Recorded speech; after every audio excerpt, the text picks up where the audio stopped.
going on there, guys? We're back with another one. Today we got to talk about Zion Williamson some more. Now, first and foremost, Moriah Mills' Twitter account has been suspended. Feels like she's been going in on Zion for a month now, but it ain't been that long. But she's just been steady, constant, just boom, you did this, you did that. Where's my money? I'm done. I'm back. I left. Psych. Here I go again. You know, she's been doing that the whole time, just going at Zion, and I guess Twitter has had enough finally. They've suspended her account. Now, KG, he came out today on his show with Paul Pierce, and he was saying that Zion is a generational talent, and the New Orleans Pelicans would be crazy to cut bait with him right now.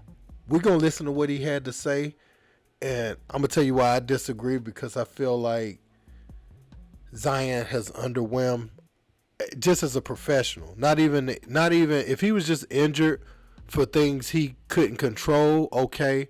But just from a professional standpoint, he hasn't shown that he's capable of handling that part of being an NBA athlete. But let's check out what KG had to say.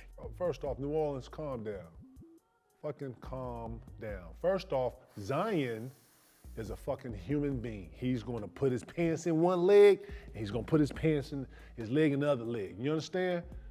Man, look, shit happens, and he's going to go through something. He's a growing young man. If you thought he was going to go through this whole shit and nothing happened to the kid, that's not how it works. It's not how life is working. You understand? Ooh, I think I'm. Listen, first off, Zion is a generational talent. Okay? Motherfuckers was patient with goddamn Embiid. Motherfuckers was patient with Giannis. You know what I'm saying? I mean, I don't really agree with he a generational talent. Man, you fucking crazy. You ain't seen no motherfucker 285, this powerful, this agile. Yeah, you ain't seen nothing like this, dog. Yeah, Stop, man. Stop, man. Sean Kemp. Stop, man. Sean Kemp. Stop, man. Stop. Charles Barkley. Stop, man. I'm saying you asked me. I'm telling you, Charles Barkley was not this explosive. He was explosive. He was not this explosive. Not like okay. Stop, Zion, man. All right. What about Sean Kemp? He was not this explosive. So you saying Zion more athletic? I said more explosive. All right, same thing. More explosive than Sean. Yeah. I love Sean Kemp. I ain't seen the same dunk-ons like I seen it from. Ain't nobody Zion. getting none of that. We ain't got no dunk, man. Them grown men he dunking on. Dumb grown men. Ain't no grown men in the man. Yeah. Ain't nobody getting in the ways of Zion. Who get in the way? Yeah, them men Sean Kemp was dunking on with daddies and old men and trying to block. Yeah. Ain't nobody in this generation jumping with dude. Yeah. You trying to say I'm saying Zion, I've never seen explosiveness like this. I'm not saying that Sean Kemp wasn't explosive. I'm saying Zion is probably the most explosive player he in the I've Sean seen. Kemp mold though. Okay, so Paul Pierce kind of disagrees that Zion is a generational talent. And I feel like that word is a little too loosely thrown around. When I think about a generational talent, that's not always the best players, right, in the league. My perspective on generational talent is a player that's blessed with things that many of us other people aren't. So you look at everything that LeBron James possessed. He had all that athleticism plus some, but he also had the court vision. People said Bron couldn't shoot in high school, but Bron could shoot like an elite high school player the whole time. You know what I'm saying? Like the top of the top. Seeing the man come out of the tunnel at one of his games and hit 4 or 5 straight half-court shots for warm-ups to put on a show for the fans. So he could shoot better than the average person. You think about Victor Wembanyama. Even though he hasn't played a game in the NBA, you look at him, 7'4", move like Ralph Sampson, got a soft, feathery touch from the perimeter, could possibly block 4 or 5 shots a game. Just looking at him, you know, he may be that guy that does that. So you look at him as a generational talent. A great player like Steph Curry, well, you didn't see him coming out of college saying that's a generational talent.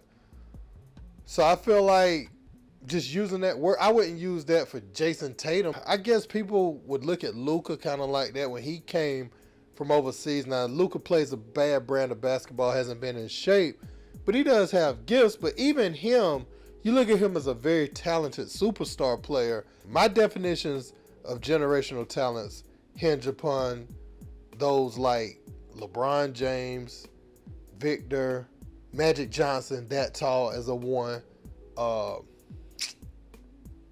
Kareem back in his day, Wilt back in his day.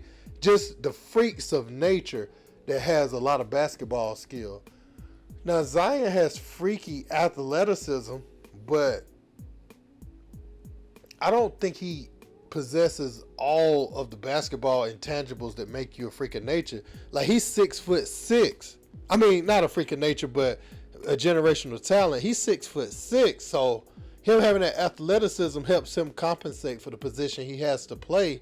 Kind of evens the playing field a little bit, but as far as you being like a generational talent, man, I don't know. I just personally feel like that word is used too much in the basketball lexicon. You know, and here's another thing. When he says he don't believe you should cut bait with Zion, calm down, I think you have to right now.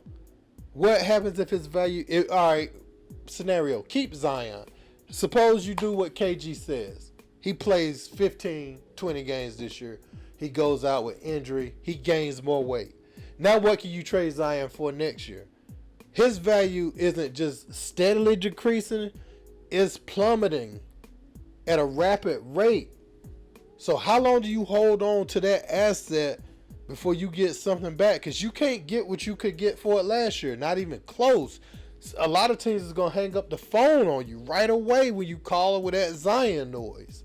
So that's my whole thing with Zion. I'm not saying he's not talented, but I think KG need to pump his brakes on that.